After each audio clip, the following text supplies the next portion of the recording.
Então eu queria ler um único versículo para já, em Mateus capítulo 19, e é o versículo 27.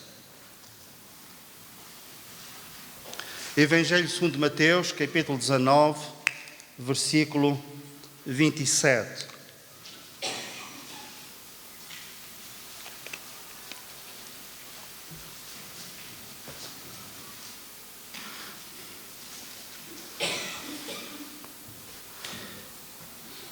Então Pedro, tomando a palavra, disse ao Senhor Jesus: eis que nós deixamos tudo e te seguimos, que receberemos?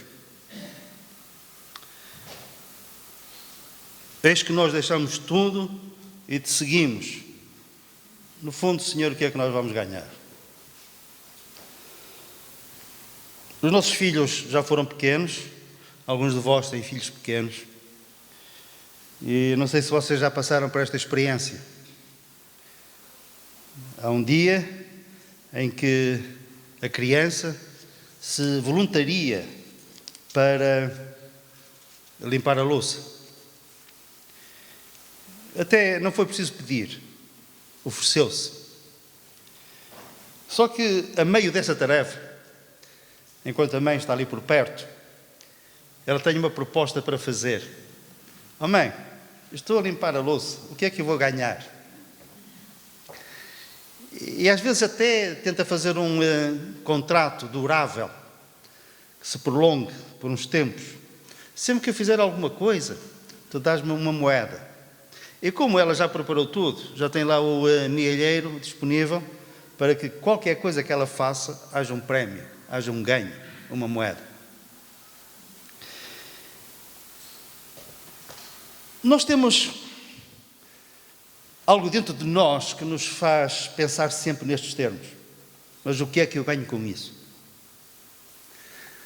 Ninguém pensa, se eu perder é a mesma coisa. E mesmo que alguém diga que é, mesmo sendo a jogar a feijões, não é a mesma coisa. Nós não gostamos de perder.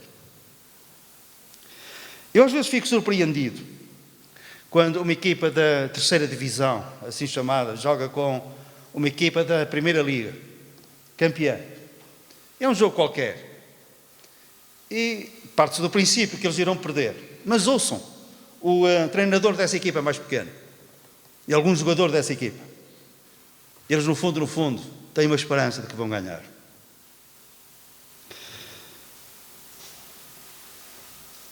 Pedro afina pelo mesmo diapasão. Ele está no mesmo nível, no mesmo patamar. Ele diz: Senhor, olha, há aqui uma coisa que nós precisamos de esclarecer. Nós deixamos tudo e te seguimos. Afinal, é tempo de fazer contas. O que é que nós vamos ganhar?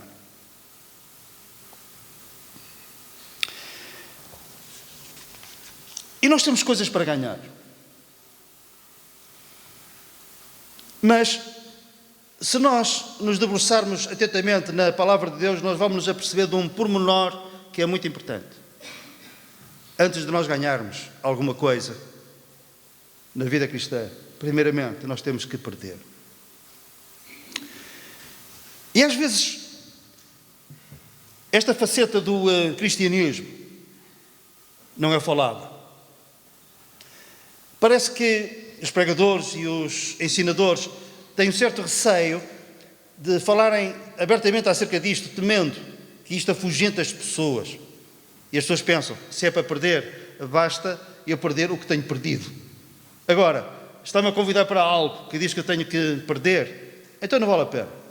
Mas se nós dissermos que, primeiramente, é preciso perder, mas aquilo que nós perdemos não é comparável com aquilo que nós vamos ganhar, então as coisas já mudam um pouco de figura, certo?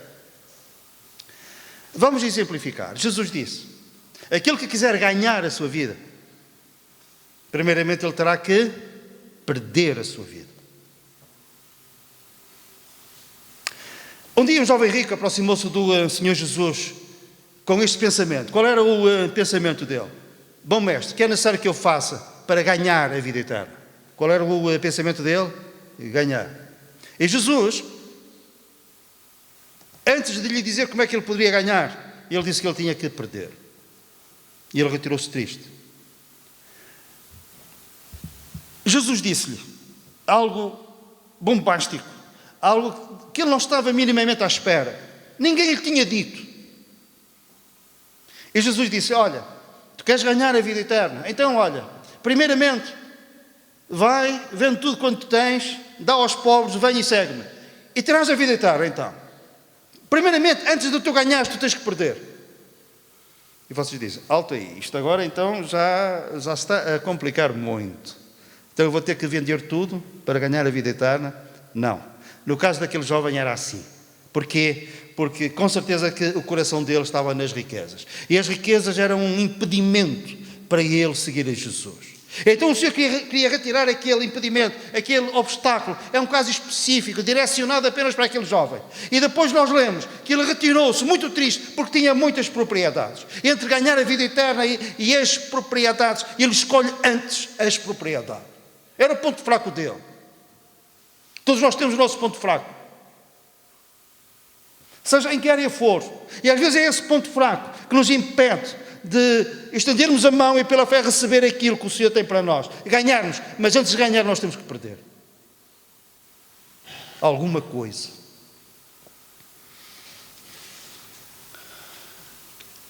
Eu tenho uma mensagem que penso que será curta, mas não estou preocupado com isso. Eu podia falar em várias razões, mas eu escolhi 3 razões, melhor, 3 coisas que nós temos que perder. Entre outras, mas eu escolhi estas. Identifico 3 coisas que é preciso perder antes de nós ganharmos. Primeira coisa que nós precisamos de perder para depois ganharmos é ficarmos conscientes de que perdemos a razão. Em que sentido? Todos nós temos os nossos conceitos, as nossas opiniões acerca de Deus. Opiniões que nós vamos adquirindo ao longo dos anos, ou por ensinamentos que nós tivemos desde criança, ou então nós próprios lemos, ouvimos e temos uma opinião acerca de Deus, acerca das coisas de Deus. E vem o dia que nós somos confrontados com o Evangelho. E há uma colisão entre aquilo que eu creio, aquilo que eu pensava e aquilo que o Evangelho demonstra. Eu chamava a verdade do Evangelho, que tantas e tantas vezes não está de acordo com a minha verdade, com aquilo que eu penso, com aquilo que eu acho que está certo. E então é a altura de eu escolher, dar o braço a torcer e harmonizar-me com o pensamento de Deus e dizer: eu não tenho razão, Deus tem razão, eu vou seguir aquilo que Deus diz. Para ganhar, eu tenho que primeiramente perder, estar consciente de que vou perder. Vou perder naquele sentido de que, afinal, eu não sou autossuficiente para ganhar o céu. Eu não tenho capacidade para isso. É uma dádiva de Deus. E eu tenho que me consciencializar. Eu tenho que interiorizar. Eu tenho que me perceber nitidamente que eu não tenho razão diante da razão de Deus. E vocês dizem: isso é óbvio. Não é óbvio assim.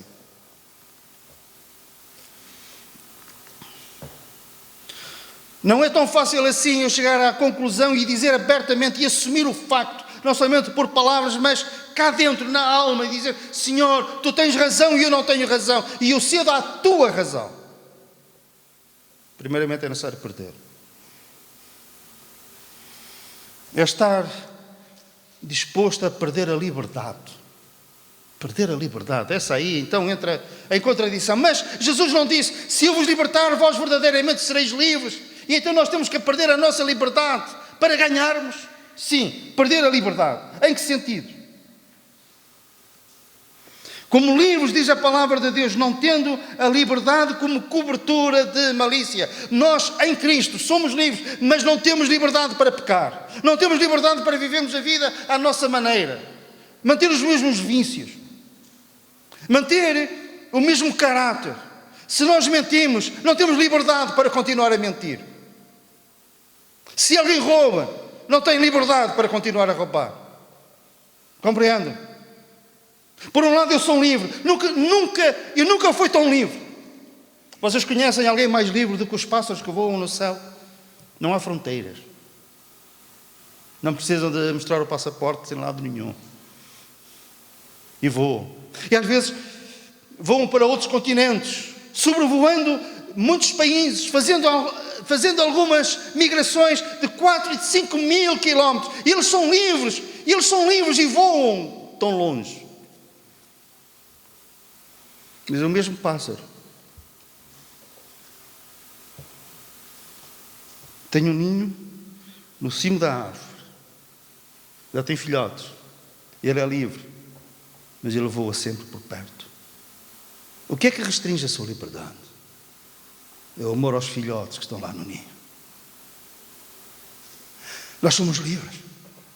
Em Cristo nós temos liberdade. Mas devido ao nosso amor para com Ele, devido ao nosso amor para com a igreja, eu limito a minha liberdade para não pecar contra Deus. Estamos dispostos a isso? A perder a liberdade para não pecar?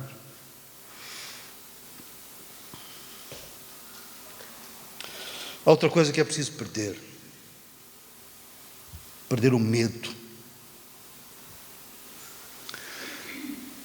Há um versículo no livro de Apocalipse, que é daqueles versículos que nós evitamos ler. É muito duro. Diz isto: os idólatras, os sodomitas, os avarentos, os cobardes não herdarão o reino de Deus. Os cobardes, quando nós vimos aqui os cobardes, mas a que é que se refere? Refere-se àqueles que têm medo de abraçar o cristianismo, abraçar a salvação que há em Cristo. A Clarice, ontem ou anteontem, ela falou-me num cientista que tinha muitos amigos, eram todos ateus, e tinham um ótimo relacionamento, não somente na universidade onde eles ensinavam, como também um relacionamento pessoal, família, etc. Ele converte-se ao cristianismo, depois passado por uma experiência tremenda, que não vale a pena entrar aqui. Ele perdeu os amigos todos, não restou um, pura e simplesmente deixaram de falar com ele. E vocês dizem, se calhar não eram verdadeiros amigos, não importa, mas quando nós nos volvemos para Cristo, há sempre alguma coisa para perder. Alguns não abraçam o cristianismo devido à posição social. Outros, às vezes é uma simples ameaça.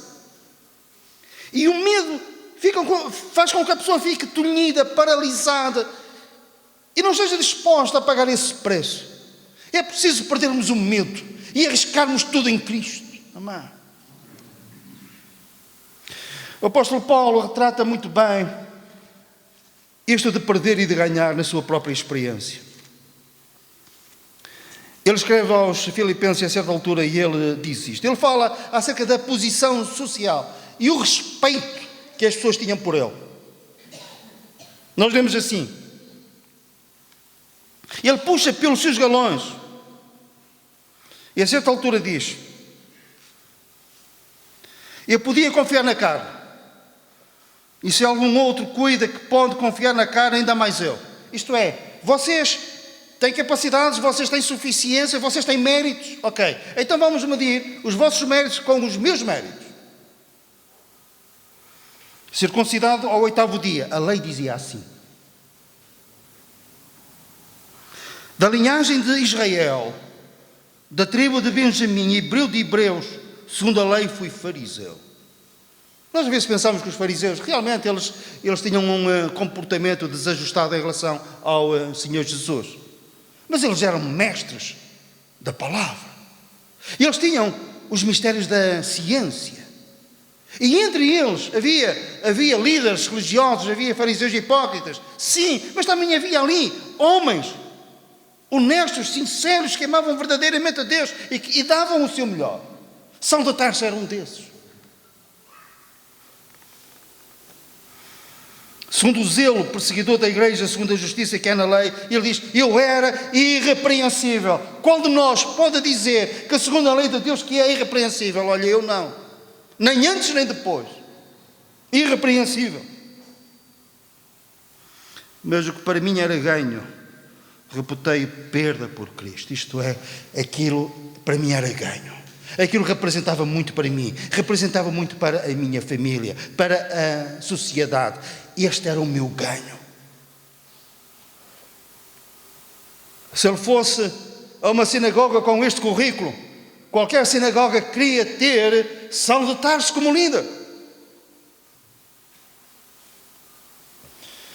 Entre muitos currículos que pudessem ser apresentados, eu não tenho a menor dúvida que o escolhido seria sempre Saulo de Tarso. E ele diz, mas eu desligo-me disso tudo. Eu perco isso tudo. Primeiramente a perda. Para quê? Na verdade tenho também por perda todas as coisas, pela excelência do conhecimento de Cristo Jesus, meu Senhor, pelo qual sofri a perda de todas essas coisas e as considero como lixo para que possa ganhar a Cristo. Eu vou perder tudo isso, mas eu vou ganhar a Cristo. Não. Quer dizer que não há nada que seja minimamente valioso para nós perdermos, para que possamos ganhar a Cristo. Amém. Eu não sei o que é que aconteceu àquele jovem,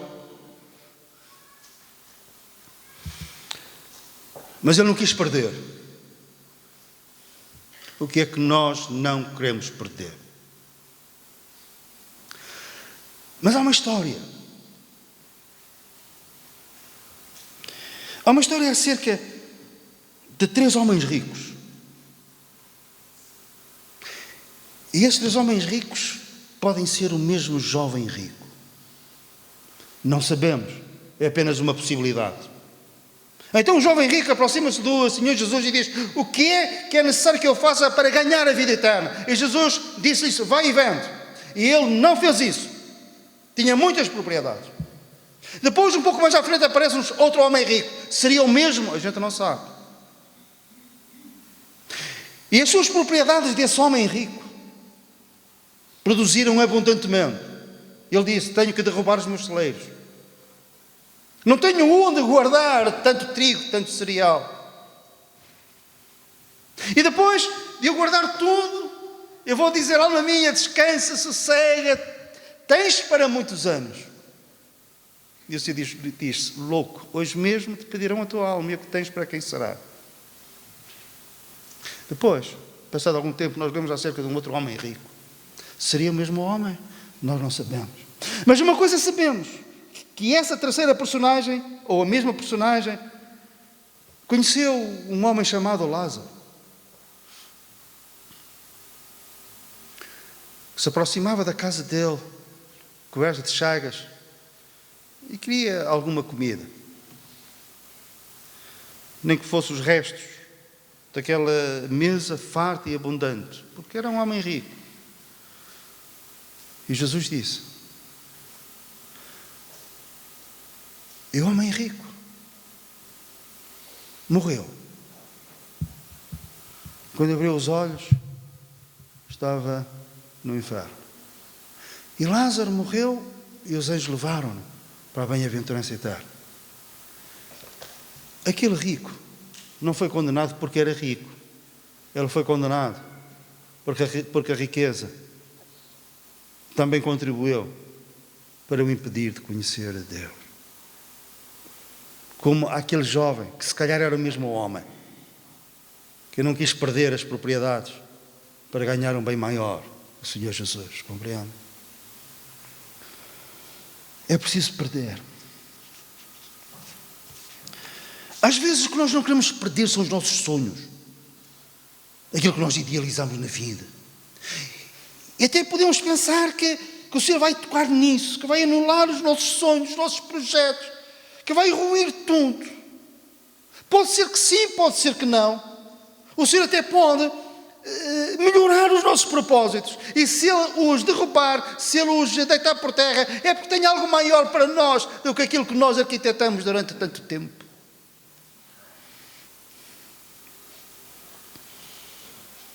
O que é necessário perder? Se calhar é aquilo que estás a pensar agora, pode ser um obstáculo a ganhar-se a Cristo. Eu apenas uso estes 3 casos como exemplo daquilo que nós eventualmente temos que perder. Só que há aqui um aspecto que é de veras importante. Quando aquele jovem se retira muito triste. Jesus diz: ei, calma aí, tu tens que ver. Não. Ele era livre para fazer a sua escolha. E Jesus até, a certa altura, pronuncia-se sobre esse jovem e diz: ele está perto do reino de Deus, ele está perto. E Jesus olhou para ele e o amou. O Senhor teve uma simpatia muito particular por ele. Mas mesmo assim, ele que esteve perto, depois ficou longe, retirou-se longe. Para contrabalançar 3 coisas que nós podemos ganhar. A primeira delas, começo pela mais valiosa, é ganhar a Cristo. E nós podemos dizer aquilo que Tomé também disse: Senhor meu e Deus meu. Ele é o meu Deus. O Senhor é o meu pastor e Ele não me faltará. Ele é o meu pastor. Quando nós, do fundo do nosso coração, do fundo da nossa alma, podemos dizer: o Senhor é o meu pastor, Ele é o meu Salvador, Ele é o meu Deus, Ele é meu e eu sou dele. Amém? Se é que posso usar este termo, não há possessão maior do que ter Jesus.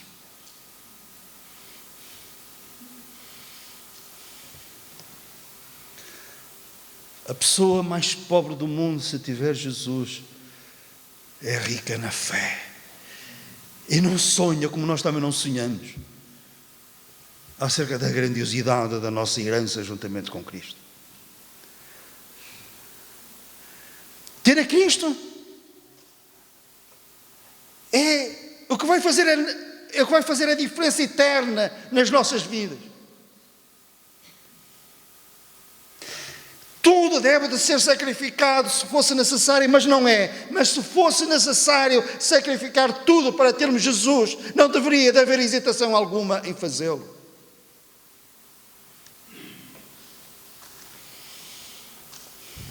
Bem, no nosso país não é necessário, em certos países é necessário.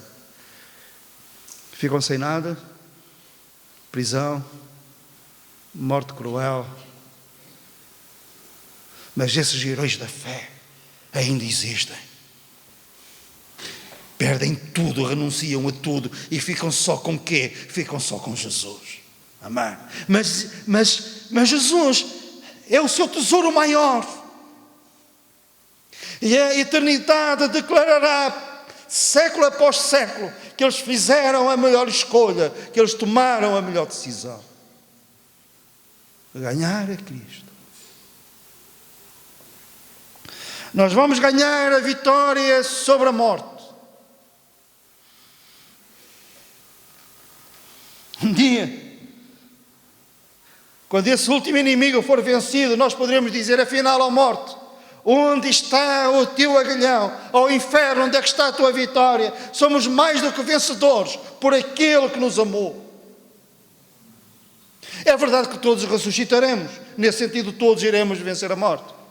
Mas aqueles que ganharam a Cristo irão ressuscitar não para vergonha e desprezo eterno, mas irão ressuscitar para a vida eterna. Teremos um corpo glorioso a quando da ressurreição, semelhante ao do Senhor Jesus. Como isso deve de irritar a morte, duplamente, não somente porque nós ressuscitamos, mas ressuscitamos gloriosamente. Amém? E finalmente, ganharemos a vida eterna. O que é preciso perder? Às vezes é preciso perder algumas coisas. E se calhar coisas que nós hoje damos muita importância e daqui a algum tempo não damos importância nenhuma. Nunca vos aconteceu ir de férias, por exemplo, gostar de alguma coisa que até é grande e difícil de transportar, de avião? Conheço alguém que um dia foi fazer uma viagem e viu um vaso de porcelana muito bonito, só que o vaso era grande. E ele teve que arranjar maneira de proteger aquele vaso, coisa de madeira e depois um embrulho especial, etc. Ele pagou bem o incómodo que aquilo lhe trouxe, mas chegou a casa triunfante. Porquê? Porque conseguiu trazer o vaso. Só que passado algum tempo, o vaso já estava na cave. Não tinha interesse. Afinal, não era tão bonito nem tão precioso assim. Há coisas que nós hoje damos importância e daqui a um ano ou dois nós não damos importância. Eu quando tive o primeiro carro, como eu gostei daquele carro, eu não vos vou dizer a marca, senão vocês vão se rir de mim. Já agora tenho que dizer. Era um Diana, que eles tinham, o teto nem era de chapa, era assim uma lona. Percebes, Augusto? Tu que percebes de carros. O Diana. Assim uma carrinha. Eu ia ver o carro. Eu lavava o carro. Tinha 18 anos. Eu lavava o carro. Ainda hoje sei quanto é que ele custou, em contos. Eu gostava do carro. Entrava no carro. Saía do carro. Passava um paninho no carro. E passado um mês ou dois, o carro foi para a socada, que eu tive um acidente brutal. E o Senhor livrou a minha vida. O vidro rasgou-me a cara toda, sangue a jorrar. Meu pai estava lá em casa e viu aquilo que aconteceu ao longe, veio a correr e viu-me naquele estado. A pessoa que bateu em mim com uma motorizada era meu amigo de infância, andámos juntos na escola primária, esteve em coma 15 dias, pela graça de Deus, sobreviveu. E o meu tesouro, quando eu fui ver o carro a uma garagem onde tinha sido depositado, eu disse, então era nisto que eu tinha o meu coração. E naquela altura, ver aqueles ferros todo retorcido, chapa toda amolgada, eu bati de frente e a porta atrás caiu, não me perguntem como. Aquelas coisas que nós não temos explicação. Nunca mais pensei naquele carro, estou a pensar nele agora, passados estes anos todos. Passados quê?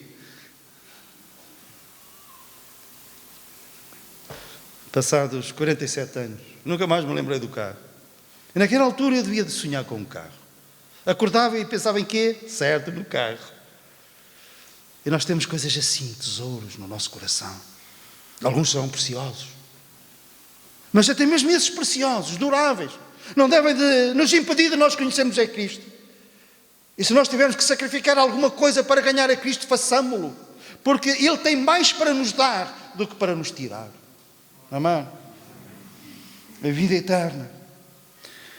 Apenas uma frase, estaremos para sempre com o Senhor. Há um versículo que eu gosto muito. Está no Salmo 23 que diz assim: o servo não fica para sempre em casa, mas o filho fica. O filho fica para sempre em casa. E nós, como filhos de Deus, ficaremos para sempre na casa do Pai. E ganharemos a vida eterna, que é o dom gratuito de Deus. Aquele que vem a mim, que ouve a minha palavra e crê naquele que me enviou, tem a vida eterna. Não entrará em condenação, mas passou da morte para a vida. Então Pedro pergunta: Senhor, o que é que eu vou ganhar? Quando nós queremos abraçar a fé, conhecer Jesus, há um teste, há uma prova. E tantas vezes as pessoas são reprovadas nesse teste. É que o Senhor diz: mas vais ter que deixar, vais ter que perder isto. E muitos ficam assustados com esse pensamento. Não fiquemos preocupados com isso, não fiquemos assustados. Nada é incomparável com aquilo que o Senhor tem para nós. É Ele, é o poder da sua ressurreição, é a vida eterna. E já agora, sabem o que é que Ele disse a Pedro? Pedro, não há ninguém que tenha deixado família. Alguns deixam família, ou melhor, a família os deixa por causa da sua fé.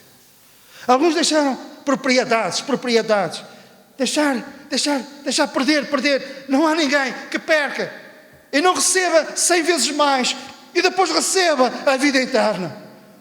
Ninguém pode perder algo que seja comparado àquilo que nós ganhamos em Cristo. O apóstolo Paulo, melhor Saulo de Tarso, sabia disso. Eu vou perder, eu perco a posição social, eu perco a liderança religiosa, eu perco as minhas convicções, eu dou o braço a torcer. Deus tem razão, eu estou errado, para que eu possa ganhar a Cristo. Amém. Vamos orar e que o Senhor nos abençoe. Amém. Vamos orar, vamos ficar de pé. Nosso Deus e nosso Pai, nós louvamos-te, porque Jesus, para ganhar a igreja, Ele teve que perder. E perdeu coisas de veras importantes, importantíssimas.